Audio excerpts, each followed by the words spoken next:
Walaupun sudah beberapa kali direvisi, targetnya sih kendaraan nanti akan full elektrik.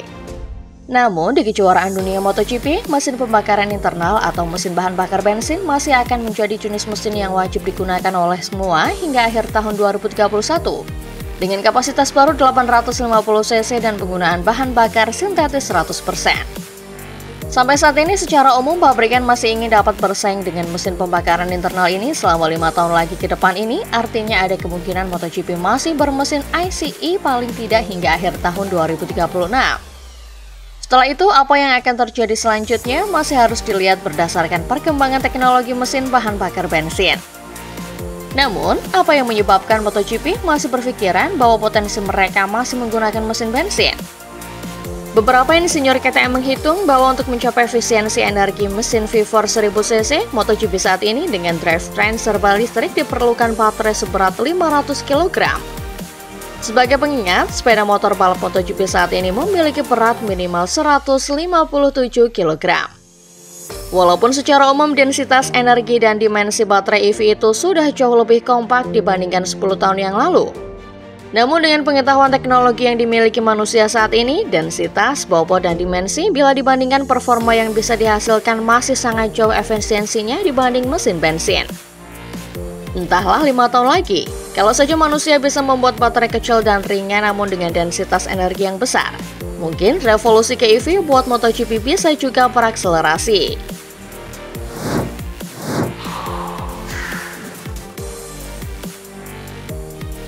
Seperti diketahui, Aldiger akan memulai debutnya di MotoGP pada musim depan bersama Gresini Racing. Rider berusia 19 tahun ini menggantikan posisi yang ditinggalkan Marc Marquez ke tim pabrikan Ducati Lenovo. Aldiger nantinya akan bertandem dengan Alex Marquez dalam mengarungi musim depan.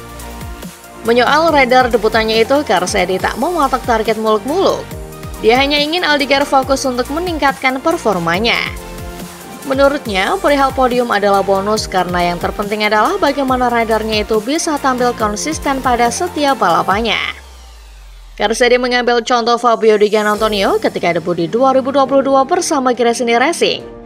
Terbukti, rider asal Italia itu terus mengalami peningkatan sampai saat ini bersama Pertamina Enduro VR46. Bahkan dirinya sempat dilirik oleh tim-tim lain.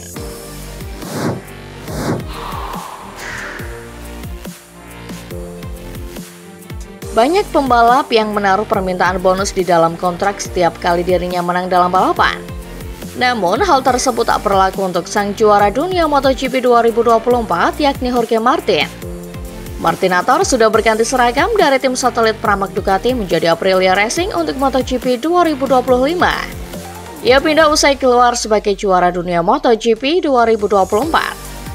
Saat bernegosiasi dengan Aprilia, Jorge Martin menyatakan nilai kontrak lebih menjadi prioritasnya ketimbang bonus kemenangan. Hal itu selalu dia tanamkan dalam karir profesionalnya sejauh ini. Pembalap asal Spanyol tersebut mengatakan bonus kemenangan tidak meningkatkan motivasinya. Dia mengungkapkan hal ini akan berdampak besar untuk performanya saat turun. Terlepas dari itu semua, Jorge Martin menegaskan saat ini akan berusaha memberikan kontribusi terbaiknya untuk Aprilia Racing. Hal itu agar timnya dapat berprestasi dalam MotoGP 2025.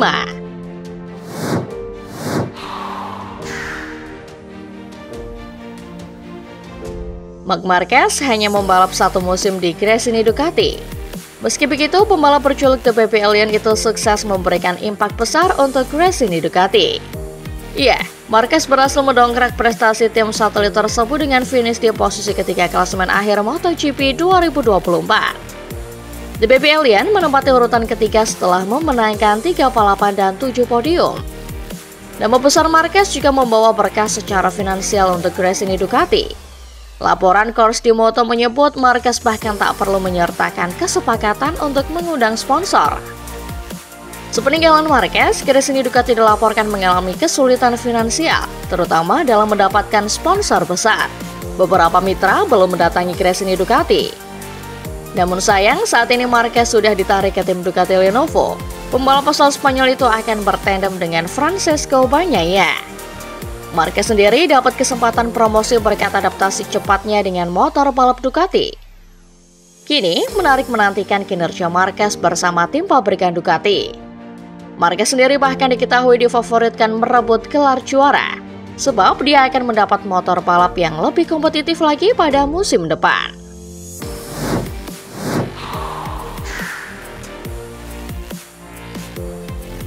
Ayah Jorge Lorenzo, Chico Lorenzo memprediksi Marc Marquez bisa menggunakan cara kotor demi bisa menjadi juara dunia MotoGP 2025. Cara kotor yang dimaksud adalah menggunakan teknik slipstream untuk bisa memacu motor Desmos edisi miliknya agar lebih cepat. Dalam dunia balap, sejatinya melakukan slipstream sah-sah saja. Namun, banyak pembalap yang berada di depannya alias yang dimanfaatkan tak menyukai cara tersebut. Karena itulah slipstream disebut cara kotor di MotoGP. Padahal selama 3 musim terakhir, Lorenzo senang tak ada lagi juara dunia yang menggunakan teknik kotor tersebut. Sebab ia tak melihat Jorge Martin atau Francesco Bagnaia menggunakan teknik tersebut.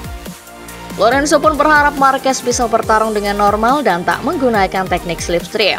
Toh saat ini ia sudah berada di tim Ducati yang memiliki motor terkuat di MotoGP saat ini.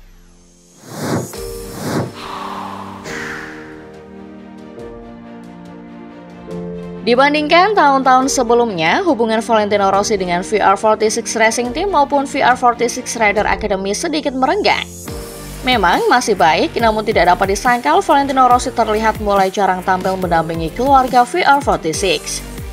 Tangan kanan The Doctor Alessio Sallucci alias Ucio mengungkapkan bahwa sahabatnya tersebut sedikit lupa diri. Saat pensiun pada 2021 silam, Rossi menegaskan dirinya ingin menikmati suasana lebih santai dan menyalurkan hobi balapnya di roda 4. Dengan begitu, legenda MotoGP itu pun terbukti masih sering datang mendampingi murid-muridnya di lintasan. Awalnya, hal tersebut berjalan dengan semestinya.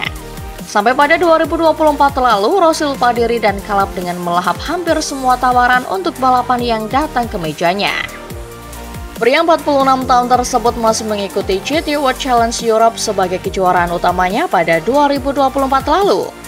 Namun, di luar itu, ia mencoba peruntungannya dengan ikut dalam beberapa ajang. Dari mulai balapan legendaris Le Mans 24 Hours hingga sejumlah event lain.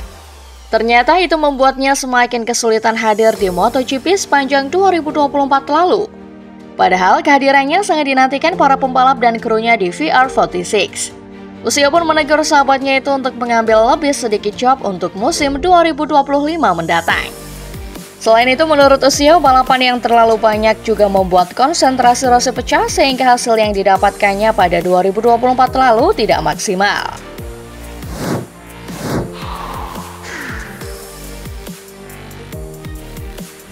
Setahun lalu, sebelum Romano Albesiano terkonfirmasi pindah ke Honda HRC MotoGP, Gigi Dalinya menolak tawaran dari Honda Racing Corporation dalam upaya untuk memperbaiki kemunduran RC2 Review yang telah membawa Marquez meraih 6 gelar MotoGP. Namun di 2024, lagi-lagi HRC dipermalukan oleh keterlambatan versi sistem aerodinamika dan ride hack mereka dibandingkan dengan role model yang dipimpin oleh Ducati, dan kemudian KTM dan Aprilia, dan mereka mencari intervensi Eropa. Sementara Dalinya yang sempat mengakui bahwa pindah ke Honda akan menjadi tantangan yang menarik, menolak tawaran HRC dan lebih memilih untuk tetap mengendalikan kerajaan kemenangannya di Borgo Panigale. Bahkan rencana Honda untuk mendirikan kantor teknologi satelit di Milan dan anggaran besar tidaklah cukup untuk bisa meyakinkan Gigi. Diperkirakan ada satu ketidakkelopan, dan hal itu sepertinya ada di tingkat kebebasan berkreasi dan atau belum bisa dikabulkannya level kekuasaan yang diminta Gigi terhadap organisasi HRC. Orang yang sekarang menduduki kursi panas HRC adalah Romano Albesiano yang meninggalkan Aprilia. Albesiano dan Dalinya sebelumnya adalah rekan kerja lama di Noala yang juga sukses besar di RSV Ford Superbike. Gigi tentu tahu dari dekat level dan kecerdasan Romano. Ia jelas mengkhawatirkan potensi gemburan apa yang akan ia terima ketika level kecerdasan Romano Albesiano bertemu dengan kekuatan finansial dan teknologi Honda yang membackup HRC MotoGP.